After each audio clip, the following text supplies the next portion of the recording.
నమస్తే. నేను మీ కుప్ప పద్మిని. ఇన్నాళ్ళు మీ సపోర్ట్‌ని నాకందిస్తూ, మీ ప్రేమని నాకందిస్తున్న ప్రతి ఒక్కరికి కృతజ్ఞతలు. ఇప్పుడు చూడబోతున్న ఈ వీడియో కూడా ఖచ్చితంగా మీకు ఉపయోగపడుతుంది. లైక్, షేర్ అండ్ సబ్స్క్రైబ్ చేసి మీ ఇష్టాన్ని, అలాగే మీ సపోర్ట్‌ని నాకందించండి. అలాగే ఈ వీడియో పట్ల మీ అభిప్రాయాన్ని కామెంట్ సెక్షన్‌లో కామెంట్ చేసి నాకు తెలియజేయండి. నమస్తే.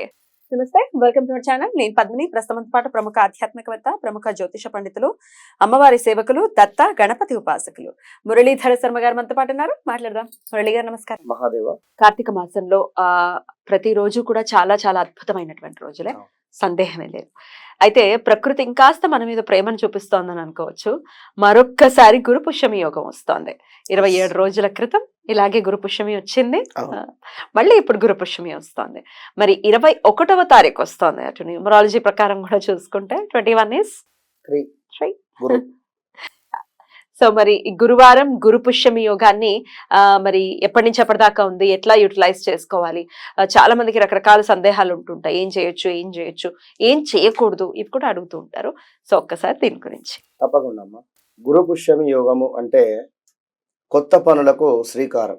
అంటే ఎలాంటి నూతన పనులకు కావచ్చును, నూతన పెట్టుబడులకు కావచ్చును, ఇక్కడ వివాహానికి సంబంధించి సంధి కుదురుకునేటువంటి సంబంధం కావచ్చును, అంటే మాట ముచ్చట అంటూ ఉంటారు.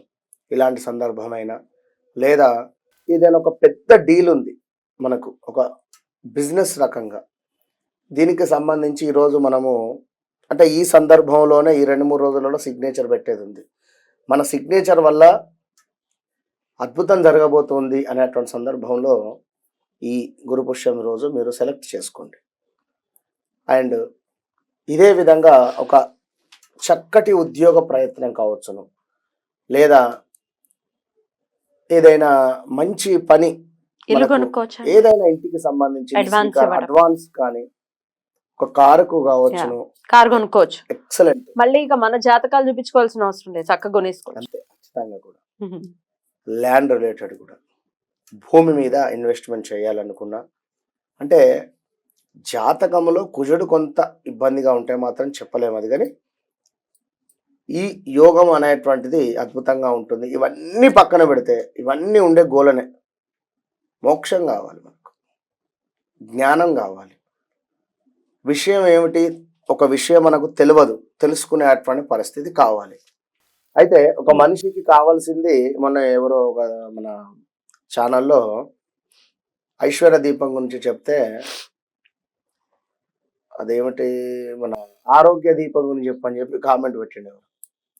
ఐశ్వర్యం అంటేనే ఆరోగ్యము, ఆరోగ్యం కూడా డబ్బు ఒకటే కాదు కదా అక్కడ. ఎగ్జాక్ట్లీ. కనుక నీ వయసుకు, నీ శక్తికి, నీ మైండ్ సెట్కు, నీ బుద్ధికి తగ్గట్టుగా ఏది కావాలో అది ఇచ్చేటువంటిది శుక్ర భగవానుడు, ఇంద్రుడు, శుక్రునికి సంబంధించి అధిపతి. కనుక శుక్రాచార్యుల వారు, నీ బుద్ధి ఎట్లా ఉంది ఆడవారి పట్ల, నీ బుద్ధి ఎట్లా ఉంది మీ ఇంట్లో, నీ బుద్ధి ఎట్లా ఉంది నువ్వు పనిచేసే చోట, ఇవన్నీ కూడా క్యాల్కులేట్ చేసి నువ్వేదో ఐశ్వర్య దీపం పెట్టగానే నీకు తెచ్చిచ్చేయడు. కనుక గుర్తుంచుకోవాలి. ఇప్పుడు మనకు కావాల్సింది మోక్షం కానీ జ్ఞానం కానీ కావాలనుకుంటే ఈ గురు పుష్యమి యోగంలో ఏదైనా ఒక మంత్ర జపాన్ని మొదలు పెట్టుకోండి. ఎవరినైనా గురువుతో ఆశ్రయించేటువంటి ప్రయత్నము, గురువును కలిసేటువంటి ప్రయత్నం చేసి ఏదైనా మంత్రాన్ని పొందే ప్రయత్నం చేయండి. లేదా ఒక శ్లోకమైనా, జస్ట్ శివ పంచాక్షరి మంత్రము కూడా మనం చదువుతున్నాం ఏదో, కానీ వాస్తవానికి శివ పంచాక్షరి మంత్రమును ఒక గురువు నుండి ఉపదేశం పొంది, అంటే ఒక గురువు ద్వారా మనము తీసుకొని ఉపదేశము, దీనిని ఖచ్చితంగా 1,50,000 జప సంఖ్య చేసిన తర్వాత ఒక శివాలయంలో రాత్రి నిద్ర చేయండి అసలు మీకు, లేదా జపం చేయండి అక్కడ శివాలయంలో కూర్చొని. శంకరునిగా చేసేది జపం. అయితే మరొకటి, అభిషేకాలు బాగా నిత్యము అభిషేకాలు జరిగేటువంటి దేవాలయంలో శివ పంచాక్షరి జపము ఒక గురువు ద్వారా మీరు ఉపదేశం పొంది ఆల్రెడీ 1,50,000 జపం చేసి ఉన్నట్టయితే, ఆ రోజు ఒకరోజు ఉదాహరణ నేను చెప్తున్నా, రాత్రి ఆ శివాలయంలో పడుకొని, లేదా రాత్రి 2 నుండి 12 నుండి 2 ప్రాంతంలో కానీ, లేదా 12 నుండి 3 ఈ ప్రాంతంలో కనుక జపం చేసినట్టయితే మీ జీవితం మొత్తం మారిపోతుంది. ఇలాంటి శబ్దాలు వినబడతాయి మీకు, ఎలాంటి పరిస్థితులు మీకు కనబడతాయి, ఎలాంటి సిచ్యువేషన్స్ ఎదుర్కొంటారు అనేటువంటిది ఇది మీరు చేసి కింద కామెంట్ పెట్టండి, అంతే నేను చెప్పేటువంటిది. ఎందుకు అంటే అంత పవర్ ఉంటుంది. ఖాళీ మనం ఓం నమ శివాయ చెప్తున్నాం, అంతే కానీ గురువు ఇచ్చింది. గురువు వద్ద ఆ గురువు కూడా అద్భుతమైనటువంటి గురువు అయి ఉండి ఆ గురువు వద్ద మనం పొందితే మాత్రం దాని పవర్ కానీ అసలు అమృతమే కదా. నేను చెప్తున్నా కదా, మాకు తెలుసండి ఓం నమస్తే గురువు ఎందుకు ఇవ్వడం అండి, కాదు నేను అనేది అట్లా. ఇక మీరు చేసుకుంటా అంటే చేయండి, నేను చేయకని నేను చెప్పను, కానీ లివింగ్ గురు అట్లా వాళ్ళ ఒకటి. దగ్గర. అయితే ఒకవేళ మీ అదృష్టం కొద్ది ఎవరైనా గురువు ఏదైనా మీకు దత్తుంది కానీ లేదా ఓం నమ శివాయ కానీ లేదా గణపతిది కానీ, నేను మీకు ఈ వీడియో చివరిలో మంచి మంత్రం ఇస్తా, గణపతి మంత్రం చేసుకోండి. చేయకుండా నాకు ఇబ్బంది, చేయండి తప్పకుండా. అయితే ఈరోజు వైద్యుతి కూడా ఉంది మనకు. వైద్యుతి అంటే మహాపాతకాలు. ఈరోజు కనుక ఎవరైతే అంటే ఇది మనకు లైక్ చంద్రుడు సూర్యునికి సంబంధించింది ప్రతి 20-25 రోజులకు ఒక్కసారి మనకు రావడం జరుగుతుంది. బట్ ఈరోజు గురువారము పుష్యమి నక్షత్రం గురు పుష్యమి యోగము రోజు మనకు ఉండడం ఎంతో విశేషము. ఈరోజు ఎవరైతే జపం చేస్తారో కేవలం జపం మాత్రమే, ఒక సుమారుగా కూడా సూర్యగ్రహణం ఏర్పడేటువంటి సందర్భాలలో మనం చెప్తూ ఉంటాం, అమ్మ ఈ రాశి వారు ఈ జపం చేసుకోండి లేదా మీరు ఈ జపాలు చేయండి అని మాత్రమే చెప్తూ ఉంటాం. ఈ జపం చేయండి అనేటువంటి సందర్భంలో సూర్యగ్రహణం ఉన్నప్పుడు ఎంతటి ఫలితం వస్తుందో, ఒక 10,000 సుమారుగా సూర్యగ్రహణాలు ఉంటే అంటే 10,000 సూర్యగ్రహణాలప్పుడు మనం చేసినటువంటి జపాలలో ఉండేటువంటి పవర్ ఈ వైద్యుతి ఈ రోజు ఈ యొక్క మనకు ఈ యొక్క గురు పుష్యమి రోజు ఈ జపం చేయడం వల్ల అద్భుతమైనటువంటి ఫలితం ఉంటుంది. పవర్ఫుల్ డే అయితే చాలా అద్భుతమైనటువంటి రోజు. మరొకటి ఏమిటి అంటే ఓం గం గణపతయే నమః. ఇది అందరికీ తెలుసు, నేను చాలాసార్లు చెప్తున్నాను, మళ్ళీ చెప్తున్నాను. ఎందుకు అంటే ఇది ఒకటే కర్మం తీసేస్తుంది ఈ కలియుగంలో.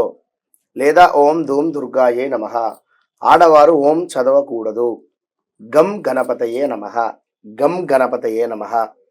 ఈ రోజు ఆచమనం చేసుకొని మీరు ఉదయం సాయంకాలం వరకు జపం చేసుకోండి, టిఫిన్ చేయండి.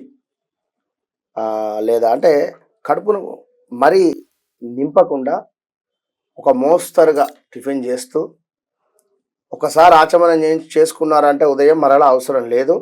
ఈరోజు అరగంటకు ఒకసారి లేదా 1 అవర్కి ఒకసారి లేవండి, మీ పని ఏమన్నా ఉంటే చూసుకోండి, మళ్ళీ వచ్చి కూర్చోండి, మళ్ళీ ఒక 11 మాలలు జపం చేయండి, మళ్ళీ లేవండి, టీ తాగండి, మళ్ళీ రండి కూర్చోండి, మళ్ళీ 11 మాలలు జపం చేయండి. ఇట్లా ఈ రోజు మొత్తము మీరు జపం మీదనే కాన్సన్ట్రేషన్ చేయండి. దీని ఫలితము మీకు అతి శీఘ్రంగా 11 రోజుల లోపలనే మీకు కనబడుతుంది. కనుక ఈ యొక్క గురు పుష్యమి రోజు ఈ జపం చేసేటువంటి ప్రయత్నం చేయండి. మరొకటి బంగారం కొనే ప్రయత్నం చేయండి. స్తోమత ఉండేటువంటి వారు బంగారం గిఫ్ట్ ఇచ్చే ప్రయత్నం చేయండి. బంగారం గిఫ్ట్ కూడా ఇవ్వండి తప్పకుండా. ఎవరికి గురువులకు లేదా అభిమానించే వారికి కావచ్చును, అంతే. ఇక మరలా ఇక్కడ నుండి ఇంకా డౌన్ ఫాల్ ఇక పోవద్దు నేను చెప్పాను. ఎందుకంటే కనుక ఇది ఇప్పుడు ఈ మైండ్ మెచ్యూర్ ఇక్కడికి మట్టుకే. ఇక నేను ఆ అమ్మాయిని లవ్ చేస్తున్నాను, నేను అమ్మాయికి ఇది అది ఆ విషయమే వద్దు.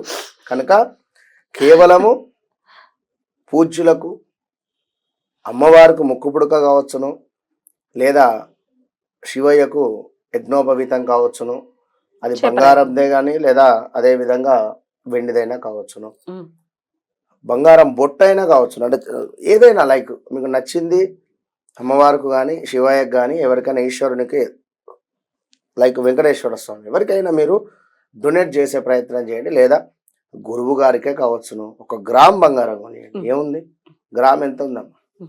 కనుక దీనివల్ల సమస్త దోషాలు తొలగి. చాలా అద్భుతంగా వివరించారండి, కృతజ్ఞతలు. నమస్తే.